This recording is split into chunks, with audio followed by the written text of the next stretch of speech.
श्रील प्रभुपाद की जय, गुरु गौरांग की जय।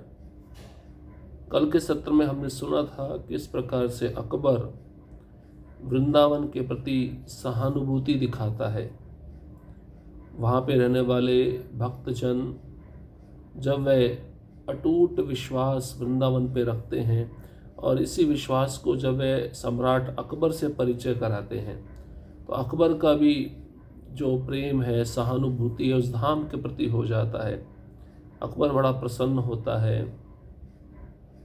अकबर अन्य हिंदू राजाओं के साथ मिलकर वहाँ पे हिंदू मंदिर बनवाने में मदद करता है।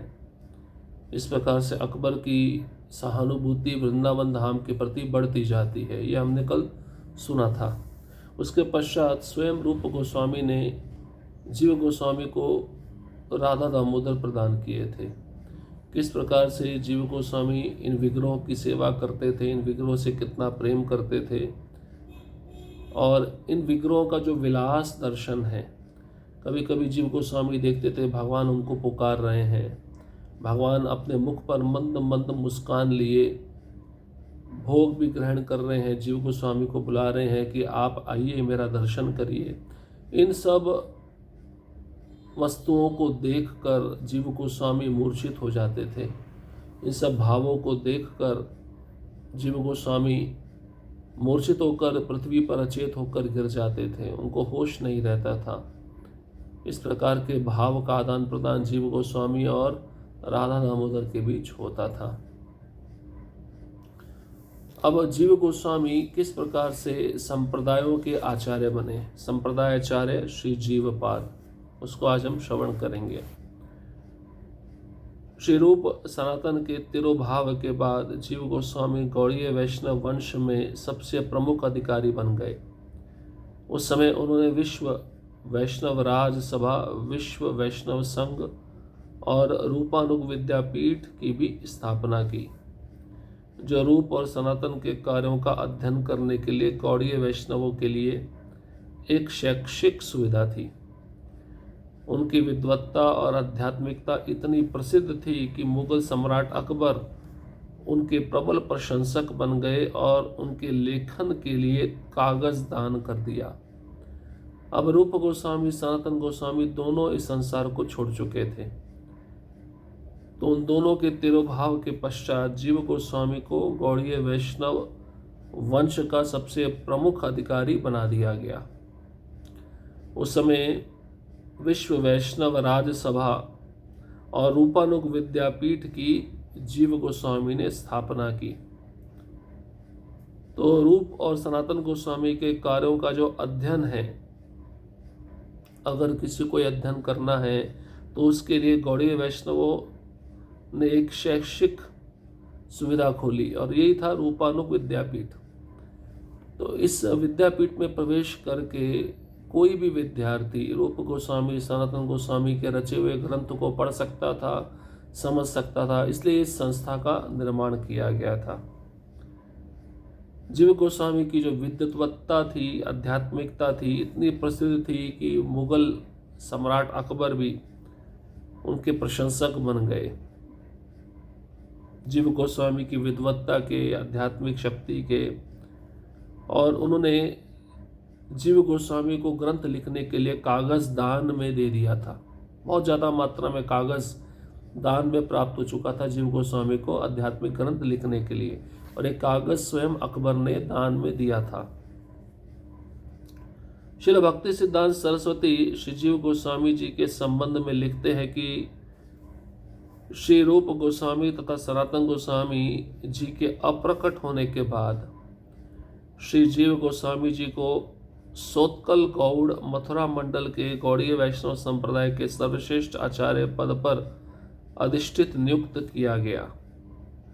आचार्य पद पर रहते हुए ये सभी को श्री गौर सुंदर की प्रचारित शुद्ध भक्ति की बात समझाते, वह सभी से हरि भजन कराते।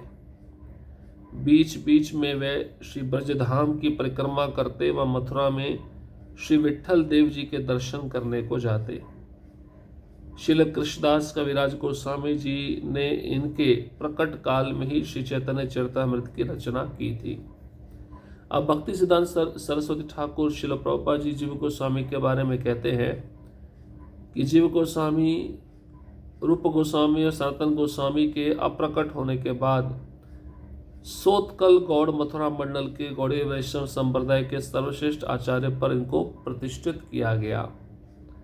जैसे कई कई बड़े बड़े पद होते हैं, उन पदों पे नियुक्ति की जाती है, देखा जाता है कि इस पद पे किसको बिठाया जाए, विद्वान है या नहीं है, इसने कितने ग्रंथ लिखे हैं, और अन्य गुणों को देखकर एक योग्य व्यक्ति को इस पद पर अधिष्ठित किया जाता है। तो जीव गोस्वामी को ये जो पद प्राप्त हुआ था, सभी गोस्वामियों ने मिलकर प्रदान किया था। और आचार्य पद पर रहते हुए जीव गोस्वामी गौर सुंदर की जो शुद्ध भक्ति है उसको प्रचार करते थे, शुद्ध भक्ति की बात समझाते, सभी जीवों से हरि भजन कराते। और कभी कभी जीव गोस्वामी बीच में ही ब्रजधाम की परिक्रमा करते और मथुरा में श्री विट्ठल देव जी के दर्शन के लिए चले जाते। और इन्हीं के कार्यकाल में कृष्णदास कविराज गोस्वामी चैतन्य चरितामृत पूरा लिख पाए। ये बड़ी विशेष बात थी। श्री चैतन्य चरितामृत की रचना के बाद ही श्री जीव गोस्वामी पाद ने गौड़ देश से आए श्रीनिवास, नरोत्तम तथा दुखी कृष्णदास को प्रचारक के उपयुक्त देखकर इन तीनों को यथाक्रम आचार्य, ठाकुर तथा श्यामानंद आदि नाम उपाधियां देकर स्वरचित व गोस्वामियों के ग्रंथों के साथ नाम प्रेम के प्रचार के लिए गौड़ देश में भेजा था। तो चैतन्य चरितामृत जब पूर्ण हो गया, इस ग्रंथ के लिखने के पश्चात जीव गोस्वामी पाद ने गौड़ देश से आए कौन से 3 भक्त थे जो बंगाल से आए थे, श्रीनिवास आचार्य, नरोत्तम दास ठाकुर और दुखी कृष्णदास, जिनको बाद में श्यामानंद पंडित के नाम से जाना जाता था। इन तीनों को प्रचार के योग्य समझा और तीनों को यथाक्रम श्रीनिवास को आचार्य की उपाधि प्रदान की, नरोत्तम को ठाकुर की उपाधि और दुखी कृष्णदास को श्यामानंद पंडित की उपाधि देकर स्वरचित व गोस्वामी के ग्रंथों के साथ नाम प्रेम के प्रचार के लिए गौड़ देश में भेजा था। गौड़ देश से इनको बुलाया, इनको उपाधि प्रदान की और इनको गोस्वामी को ग्रंथ देकर कहा कि वापस उड़ीसा बंगाल में जाकर ये सब ग्रंथों का प्रचार करो, शुद्ध भक्ति का प्रचार करो। ये जीव गोस्वामी ने ही सबसे पहले किया था। श्री जीव गोस्वामी जी ने श्रीनिवास आचार्य जी के शिष्य श्री रामचंद्र सेन को तथा उनके छोटे भाई गोविंद जी को भी कविराज नाम प्रदान किया था। गौड़ देश से भक्त लोगों के आने पर श्री जीव गोस्वामी ही उनके लिए प्रसाद सेवा व रहने की व्यवस्था करते थे। तो जीव गोस्वामी ने ही श्रीनिवास आचार्य के प्रिय शिष्य थे रामचंद्र, इनको कविराज नाम प्रदान किया था। और उनके जो छोटे भाई थे गोविंद, उनको भी कविराज नाम जीव गोस्वामी ने ही प्रदान किया था। दोनों श्रीनिवास आचार्य के शिष्य थे। और जब बंगाल से जो भक्त के आने पर, बंगाल से भक्तों के आने पर जीव गोस्वामी ही उनके लिए प्रसाद की सेवा व रहने की व्यवस्था करते थे। बंगाल के भक्त आ रहे वृंदावन, तो वृंदावन में उनके रहने की व्यवस्था, प्रसाद की व्यवस्था सब जीव गोस्वामी देखा करते थे। कार्तिक व्रत के शेष में महोत्सव। वृंदावन में 1 महीना लंबा कार्तिक व्रतोत्सव समाप्त हो गया। तब श्री जीव ने अपने आश्रम में एक विशाल उत्सव के आयोजन का सुअवसर प्राप्त किया था। यह कहा नहीं जा सकता कि इस उत्सव में अर्पित भेंटों से भरी कितनी बैलगाड़ियां आई, केले के सैकड़ों पत्ते तथा मिट्टी के कुल्हड़ उन वृंदावन वैष्णवों की सेवा हेतु लाए गए थे, जिन्हें श्री जीव ने पत्र द्वारा आमंत्रित किया था। श्री जीव ने मुख्यतः 2 उन्नत भक्तों की, श्री रघुनाथ दास गोस्वामी तथा श्री कृष्णदास कविराज को आमंत्रित किया था, जो दोनों राधा कुंड में वास कर रहे थे। अब कार्तिक का महीना बड़ा विशेष होता है, बड़े बड़े उत्सव कार्तिक के महीने में मनाए जाते हैं। तो वृंदावन में 1 महीना लंबा कार्तिक का जो उत्सव था वह चल रहा था और समाप्त हो गया। तभी श्री जीव गोस्वामी ने अपने आश्रम में एक विशाल उत्सव के आयोजन का सुअवसर प्राप्त कर लिया। अब ये नहीं कहा जा सकता कि उस उत्सव में जो भेंटें अर्पित की गई थी वो कितनी प्रकार की आई थी और वह भेंट कितनी सारी बैलगाड़ियों में लद कर आई थी, इसका कोई गिनती नहीं कर सकता था। केले के सैकड़ों पत्ते और मिट्टी के बने हुए कुल्हड़ वृंदावन के वैष्णवों की सेवा हेतु लाए गए थे और ये सब लाने के लिए जीव गोस्वामी ने पत्र द्वारा इनको लिखा था। श्री जीव ने मुख्यतः 2 उन्नत भक्तों को आमंत्रित किया। दोनों राधा कुंड में लंबे समय से रहते थे और इनके नाम है रघुनाथ दास गोस्वामी और कृष्णदास कविराज गोस्वामी। श्री जीव गोस्वामी में सभी को कार्तिक व्रत पूर्ण होने के एक दिन पूर्व दशमी के दिन आने का अनुग्रह किया। धीरे धीरे वृंदावन के तथा निकटस्थ क्षेत्र के वैष्णव आना आरंभ हो गए। उनमें गोपाल भट्ट गोस्वामी, लोकनाथ गोस्वामी तथा भूगर्भ गोस्वामी भी सम्मिलित थे। वर्णन नहीं कि उत्सव में अनेकों भक्त आए थे, कुछ दशमी के दिन आए तो कुछ एकादशी के दिन। श्री जीव ने सभी का आदरपूर्वक स्वागत किया। प्रथानुसार श्री जीव में भक्ति में उनके उन्नति के स्तर के अनुसार सभी का आदर किया। ये बड़ा विशेष है कि दूसरे की भक्ति के स्तर को जानकर उसको वैसा आदर प्रदान करना। तो जीव गोस्वामी ने कार्तिक व्रत पूर्ण होने के एक दिन पूर्व दशमी के दिन सबको अनुग्रह किया आने का उस उत्सव में। धीरे धीरे वृंदावन में जो भक्त रहते थे, वृंदावन के निकट वाले क्षेत्र में जो भक्त रहते थे, सभी वैष्णव उस उत्सव में आना आरंभ हो गए। अब उनमें गोपाल भट्ट गोस्वामी, लोकनाथ गोस्वामी, भूगर्भ गोस्वामी ये सब वैष्णव सम्मिलित थे। वर्णन नहीं किया जा सकता, उत्सव में अनेकों भक्त आए थे, गिना भी नहीं जा सकता। कुछ दशमी के दिन आए, कुछ एकादशी के दिन आए और जीव गोस्वामी ने सबका आदरपूर्वक स्वागत किया। श्री जीव ने देखा कि सामने वाले भक्त की भक्ति किस स्तर पे है, उस स्तर के अनुसार जीव गोस्वामी ने सभी का आदर और सम्मान किया। एकादशी की रात व्यंजन बनने आरंभ हो गए। भक्तगण सब्जियां काटने, घटकों को धोने तथा अनेक प्रकार से सहायता करने लगे। कुछ ने चावल बनाए तो अन्यों ने रोटियां, कुछ ने खीर बनाई, कुछ ने चावल भून लिए और कुछ ने सब्जियां बनाई। जब जीव गोस्वामी ने यह सब देखा तो उनकी प्रसन्नता की कोई सीमा न रही। इतना बड़ा उत्सव मनाया जा रहा है तो उसमें बड़ा रूप में प्रसाद भी होगा, उसके लिए सामान भी इकट्ठा करना पड़ेगा। तो बड़े स्तर पर सब्जियां लाई गई थी। एकादशी की रात को ही सारे व्यंजन बनने शुरू हो गए थे। कई भक्तगण सब्जियां काट रहे थे, कई मिट्टी के बर्तन धो रहे थे, अनेक भक्त अनेक प्रकार से सहायता कर रहे थे। कुछ चावल बना रहे थे, कुछ रोटियां बना रहे थे, कई भक्तों ने खीर बनाई। इस तरह से जीव गोस्वामी जब ये सब देख रहे थे कि भक्त प्रेम से सभी प्रकार की सेवा कर रहे हैं तो उनकी प्रसन्नता की कोई भी सीमा नहीं रही। भोजन बनाने का कार्य अगली दोपहर तक जारी रहा। भक्तगण साथ साथ कृष्ण के पवित्र नामों का उच्चारण कर रहे थे और उनकी लीलाओं की चर्चा कर रहे थे। जब भोग अर्पित करने का समय आया, श्री जीव ने एक निर्दिष्ट स्थल को स्वच्छ करने का आदेश दिया और रसोइयों को समस्त व्यंजनों को लाकर वेदी पर रखने का आदेश दिया। सभी व्यंजन श्री राधा कृष्ण तथा गौर निताई के समक्ष रख दिए गए। श्रीनिवास आचार्य ने भोग लगाया। सनातन गोस्वामी, रूप गोस्वामी, रघुनाथ भट्ट गोस्वामी, स्वरूप दामोदर, रामानंद राय तथा भगवान के अनेक पार्षदों को भक्तिपूर्वक तथा प्रेम पूर्वक प्रसाद परोसा गया। भोग अर्पण करने के पूर्व श्री जीव चिंतित प्रतीत हो रहे थे, परंतु जब सभी कुछ पूर्ण हो गया तो प्रसन्न तथा संतुष्ट थे। तो एकादशी की रात को भोजन बनना प्रारंभ हुआ और अगले दिन दोपहर तक भोजन बनता रहा। इतनी ज़्यादा मात्रा में भक्त आए थे। भोजन बनाते बनाते सभी भक्त पवित्र कृष्ण के नामों का जप कर रहे थे, उच्चारण कर रहे थे और भगवान की लीलाओं की चर्चा कर रहे थे।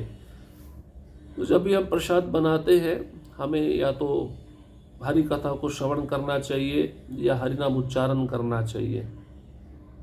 और जब भोग अर्पण करने का समय आया तो जीव गोस्वामी ने श्रीनिवास आचार्य को बुलाकर एक निश्चित स्थान को स्वच्छ करने का आदेश दिया और रसोइयों को बोला कि सारे व्यंजन जो बनाए हैं लाकर वेदी पर रख दे। सभी व्यंजन श्री राधा कृष्ण गौरनिताय के सामने रखे गए। श्रीनिवास आचार्य ने भोग लगाया। भोग लगाने के पश्चात सारे वैष्णवों ने भक्ति पूर्वक तथा प्रेम पूर्वक प्रसाद को ग्रहण किया।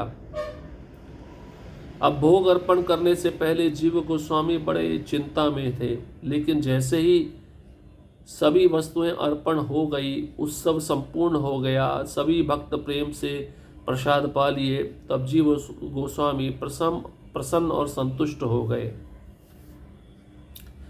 तदुपरांत श्री जीव की कुटीर के आंगन में सभी वैष्णवों को पंक्तिबद्ध होकर बैठने के लिए आमंत्रित किया गया।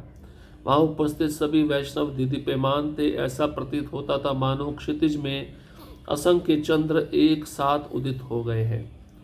जब श्रीनिवास आचार्य भगवान को 5 सुपारी अर्पित कर रहे थे, सभी भक्तों ने कीर्तन किया और प्रार्थनाएं अर्पित की। अंततः श्रीनिवास आचार्य भगवान को विश्राम करवाकर विग्रह कक्ष से बाहर आ गए। आंगन का वातावरण दिव्य प्रेम से सराबोर हो गया था। भक्तगणों की चित्त वृत्ति उत्साहित थी। तो जीव गोस्वामी ने देखा उनकी कुटिया के आंगन में सभी वैष्णव एक लाइन बनाकर बैठ गए हैं प्रसाद को ग्रहण करने के लिए। वहां पर उपस्थित सभी वैष्णव दीदीप्यमान थे। उनके शरीर से तेज निकल रहा था। ऐसा लग रहा था मानो आकाश में असंख्य चंद्र एक साथ प्रकट हो गए हो।